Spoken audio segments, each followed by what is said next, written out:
So taking businesses out of it and everything, we've had conversations before about what we can do individually on how to offset our carbon. Do you have any tips or tricks that you can recommend for the viewers to what they can do to help reduce their own carbon footprint? Yeah, one of the most effective ways that you can reduce your own personal carbon footprint is to switch to renewable electricity.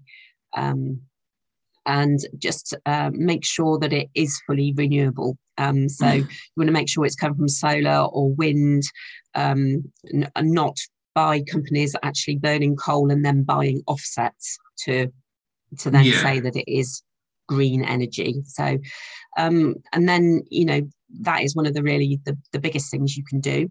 There's lots of other things. I think if we all think hard about the journeys we make, do we really need to go, or could we do several jobs all in one trip?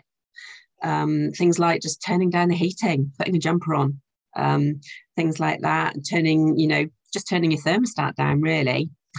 Using less of things, eating, it won't be very popular with everybody, but eating less meat. My partner is from South Africa and he loves to barbecue lots of meat. So that's not going down very well in our house, but we are reducing. So, every little helps. And I know we've talked about things like, turning all your lights off, turning computers off at night, replacing your light bulbs with LEDs, boiling your water in the kettle before you put it on the hob for boiling your rice, rather than boiling it on the hob.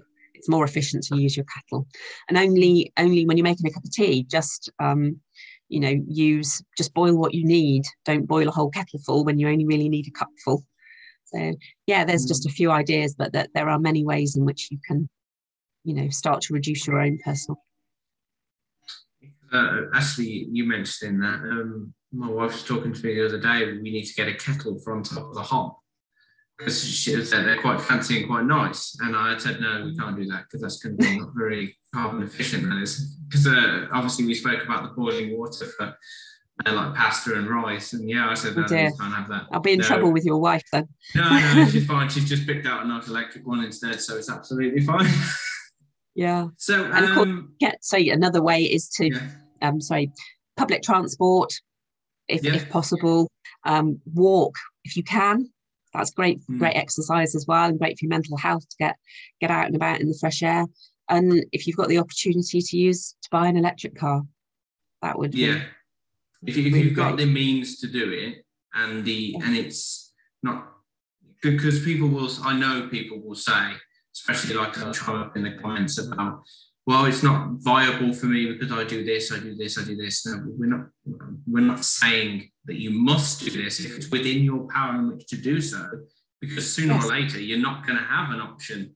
So there's only going to be electric cars. So we have to start as a community and as a country and as a world, really trying to figure out these problems and fixing it, because it's not going away. This, even if they created a massive filter that could suck the carbon out of the atmosphere, we still need to stop producing it as well.